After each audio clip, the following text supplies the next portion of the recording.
1898. Ja. Cronica di Torino. Cronaca. Cronaca. Cronaca di Cronaca. Torino. Okay.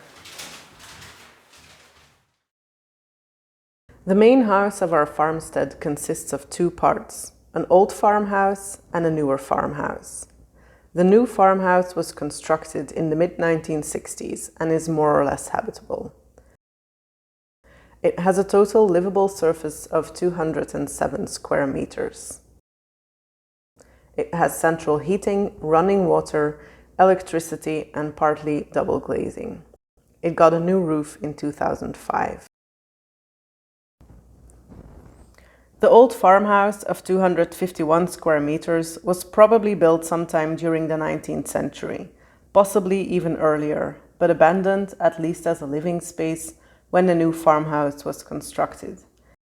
Since the 1970s, it served mostly as a storage space.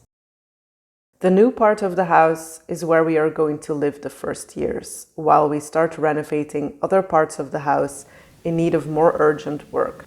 We'll do as little work as possible on here, aside of some cosmetic updates to make it a bit more comfortable and homely. The entrance to the ground floor of the 1960s house gives access to 3 rooms. The first is the cucina, the kitchen. The kitchen is currently quite dirty, but operable once we have the electricity and gas connections reinstated, and we've given it a proper clean. There's also a working wood stove in the corner.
The second room is the sala, which translates to parlor, a space where family and friends gathered on formal festive occasions. The ceiling features a 1970s painting by a local artist called Attilio. We were told that during the 19th century and until the 1970s, painters like him journeyed from farmstead to farmstead and decorated walls and ceilings in exchange for bread and board.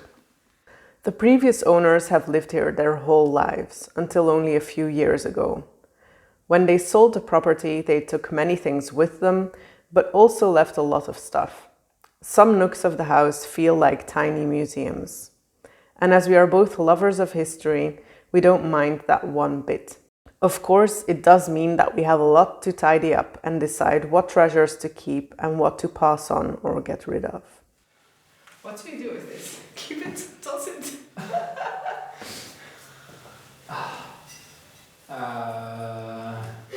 It's a bit. I don't know. Let's think it over. Yeah, okay. All right, there. A stone mortar with what's that again? Sunflowers, pumpkin seeds. Pumpkin seeds. I think. Oh, pumpkin seeds. Alright. And mortar number 2.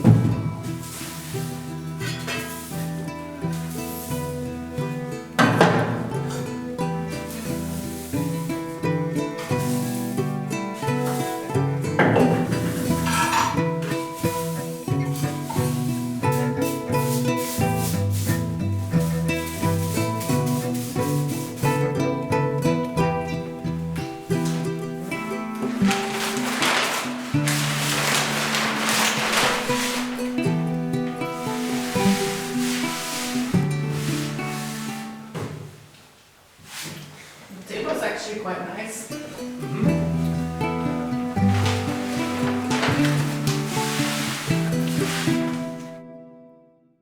There's a third room, a kind of living room with an open fireplace, which recently also served as a bedroom. The ground floor has partly double glazing. Our guess is that it's from the 80s or 90s.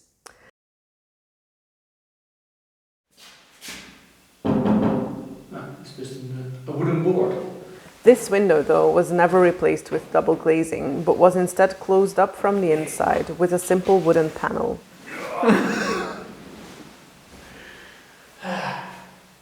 Time for a nap? Yeah. All the hard work.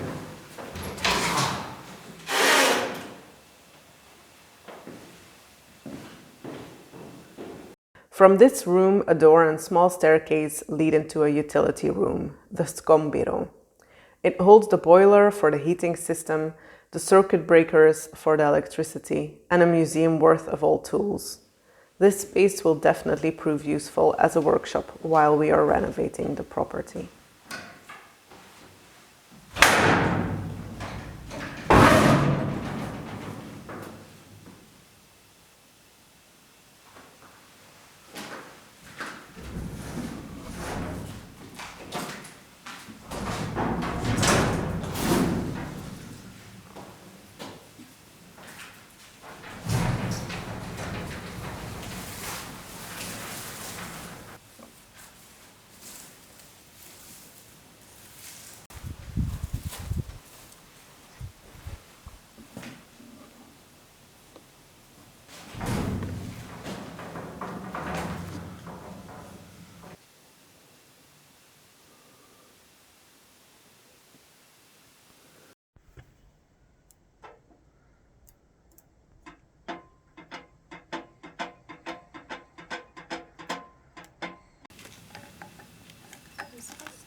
To reach the first floor, you need to take the second entrance, the one that leads to the older farmhouse and also gives access to the main staircase of the whole house. The new farmhouse doesn't have its own staircase. It's not uncommon for older Piemontese houses to have an external staircase, but it's a bit surprising in a house from the 1960s.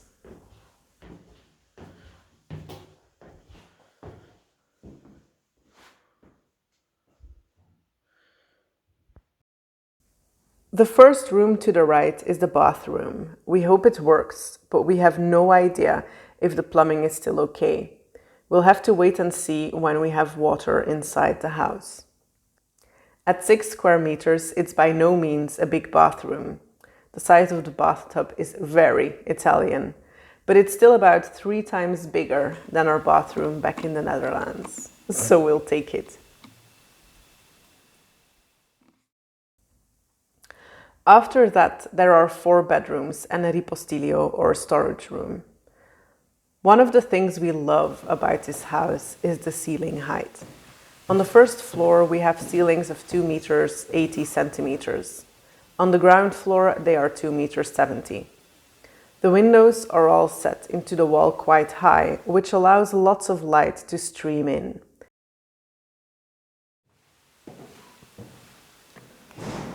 There's still quite a bit of furniture in the old bedrooms. Some of it is funny 1960s stuff of varying quality and various degrees of woodworm infestation. But there are some nice antique pieces too. Nothing fancy, just simple, unpretentious furniture. 3 of the bedrooms have windows with mountain views, but this one is our personal favorite. It has the best sunsets.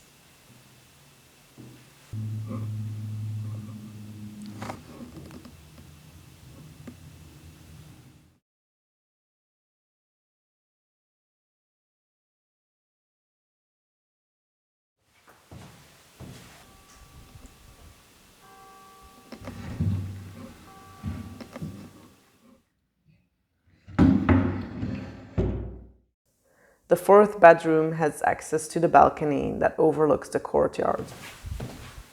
Upstairs, we have single glazing. It's currently about 3 degrees colder in here and much more drafty than on the ground floor. The upstairs has central heating as well, but with the current window situation, it's not a surprise that our house has the lowest possible energy efficiency rating at the moment.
Today we'll show you around the old farmhouse.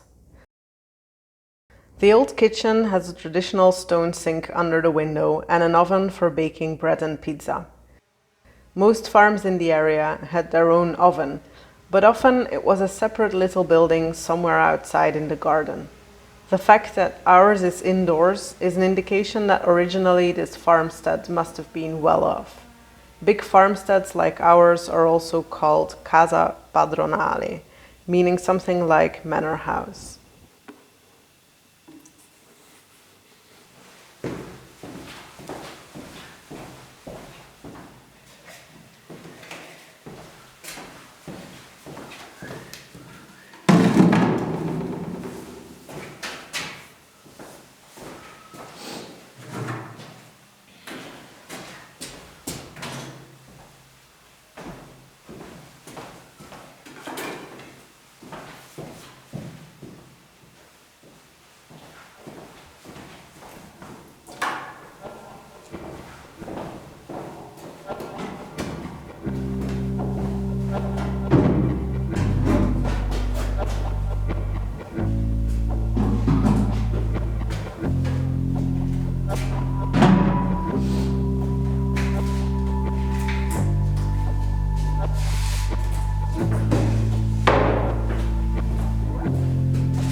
In the corner, there's a door that leads to a small ripostiglio or pantry.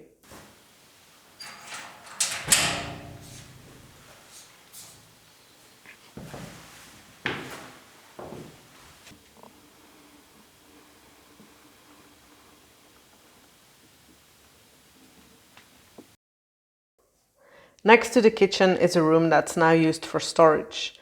It has wooden rails on the ceiling that were once used for drying prosciutto and salumi.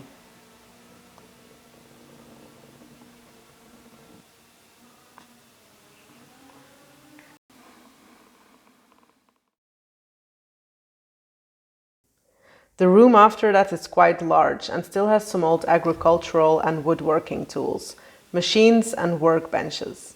Sadly, the woodworms have gotten into many of the wooden items.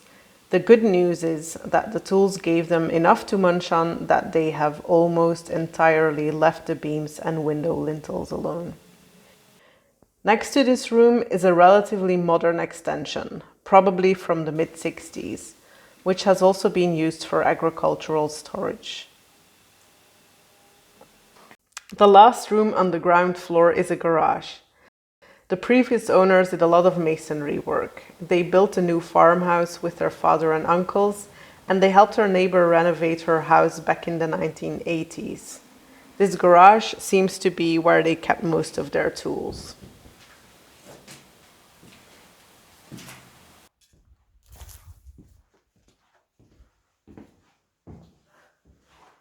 Upstairs, there's 5 consecutive rooms, all with access to the balcony by means of tall double doors. They seem to all have been bedrooms.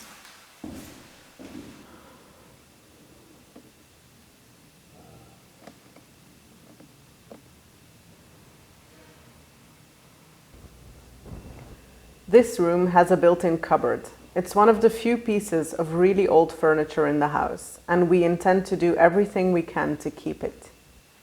It's filled with all sorts of old stuff: photos, trinkets, letters, and vintage school books.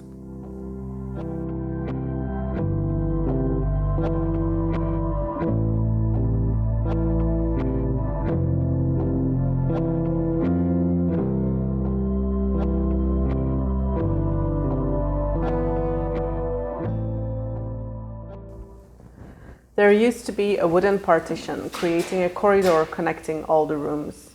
There are still traces of this partition wall on the floor. There remains a wooden joist that was part of its construction, and also a door that now seems to be standing randomly in the middle of the room.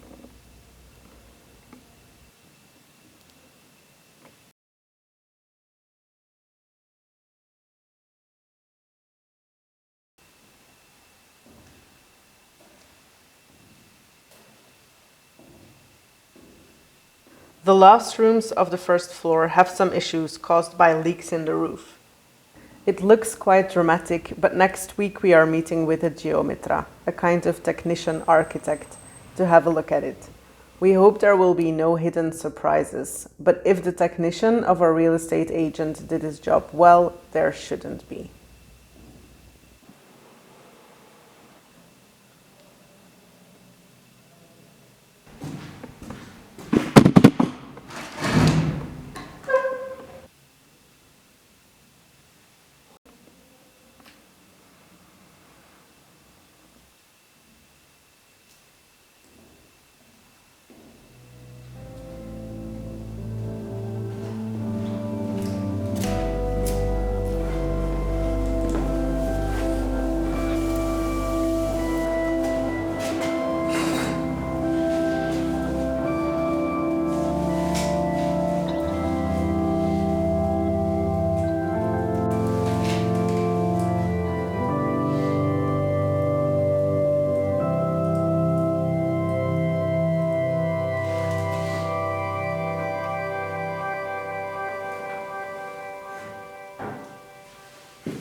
zal genoeg zijn zo.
pochissimo alcolico, cuoci bene, tenero, la pelle non c'è più, pesce macro, sapere di pesce.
One mug sadly didn't survive.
Today marks the first week of coming home to this house. A week of feeling more and more in our own place instead of being guests in someone else's.